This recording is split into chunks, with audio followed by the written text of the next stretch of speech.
Michele Mitchell, American filmmaker, journalist, and author, has been an advocate for women's rights, especially in countries where human rights and freedom for women are unfortunately either non-existent or on the edge. Michele, today we would like to have your input about what is happening in Afghanistan and how women's situation has been affected. What will be the future of little girls, teenage girls, and women in general now that the Taliban have returned to power?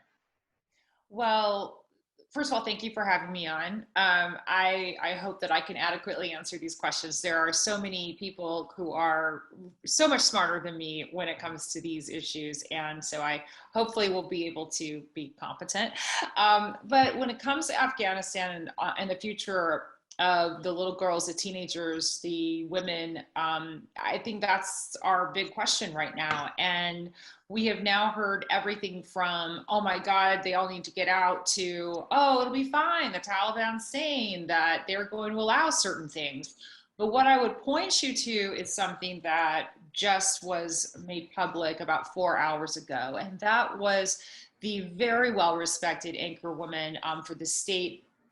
There are several different television news channels, and one of them is run by the state, and that is RTA Pashto. And the anchorwoman's name is Shabnan Darwan. If I'm pronouncing that correctly, I hope I am. And she said on Twitter, despite wearing a hijab and carrying the correct ID, I was told by the Taliban, the regime has changed, go home. So I don't think that we're going to see a new Taliban here. I think that as far as women are concerned, we have seen a steady erosion around the world of rights for women. I could point you towards Poland right now in Europe. Certainly there, we've seen this in almost every continent. So, but Afghanistan is an extreme example. And I think that the reaction of the journalist who remains anonymous right now, who said, we tried so hard, all is lost. I think that's basically the general sentiment right now among women in that area. Well, as you said, in their first statements, the Taliban have assured that nothing will change and that they're not seeking revenge, so that they will be different. Women news anchors have made their return on TV screens wearing their hijabs in Kabul. However, in other villages, they have already killed women and children. So what is your take on this? Well, I think that in a way, I started to answer that with the previous answer, which is, that was true, but as of a few hours ago, it's not true anymore. Women are now being told go home, and we certainly also have accounts now of women doctors who've been beaten in the streets and things like that. We know that these incidents, if you want to call them incidents, are going to be on the rise as control is asserted. So I think that let's not make the mistake of thinking this is a new and different and improved Taliban, where they might have somehow read a feminist manifesto and understood that allowing women to work actually helps overall GDP. They're not in that game. And when a new regime comes in, and they are using the word regime, not, administrative changeover, they are interested in asserting control and power. And the negotiations that are going on behind the scenes, as we understand them, as they're being reported in the news, do not include women. You don't also have that many women in public service there, but you do have a mayor who's female. She is very public with the fact she's expecting to be killed. I can't even imagine anywhere else in the world where that statement is made and we don't have a collective gasp of horror. And we also, we know that lots of professional women are trying to erase their existence and their accomplishments, at least electronically. And that also brings about a whole new level of, oh my God, wait, what? Because you're literally erasing yourself. And so there's a real emotional tug, I think, that women around the world are sharing with them right now. I do want to actually give a couple of points which might be cause for, if not optimism, at least to say the Taliban may not have changed, but something else has. And that is the fact that when they took over in 1996, it's not like things were super great for Afghan women at that time.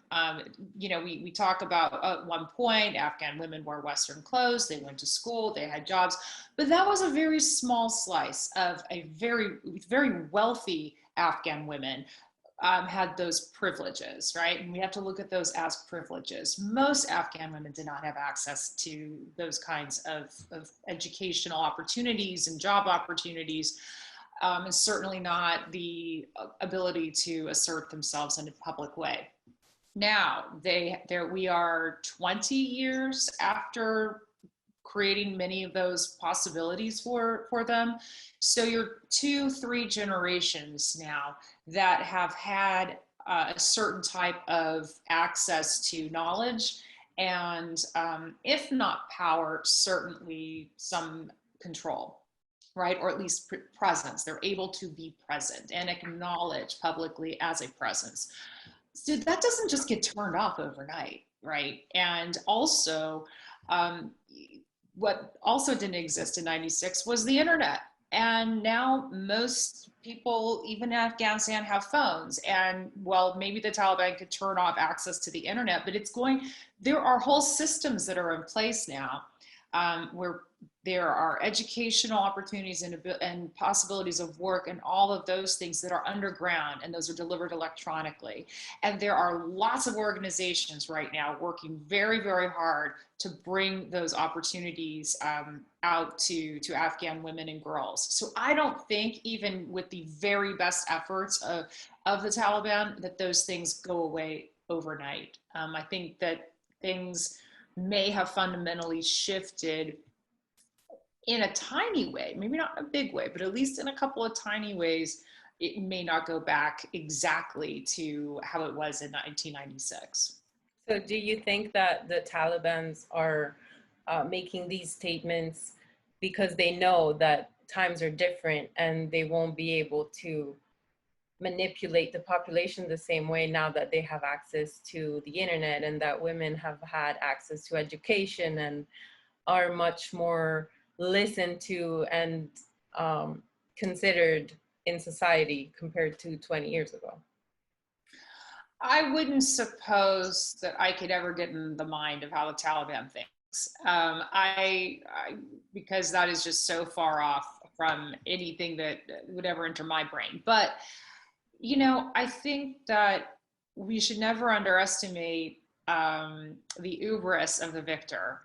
Whenever I would do an interview with a spokesperson or a politician, and I had the goods on them, right? I'll never forget, every single time they all thought that they could talk me into seeing things their way or skipping around the facts, even as they're getting nailed, right, with the facts. And so I think that hubris is a powerful thing, and I don't think it's occurred to them at all that they have any challenges whatsoever. I think that they're, Islam tells us this, we're going to follow this. We've done it before. We're going to do it again. We've got control.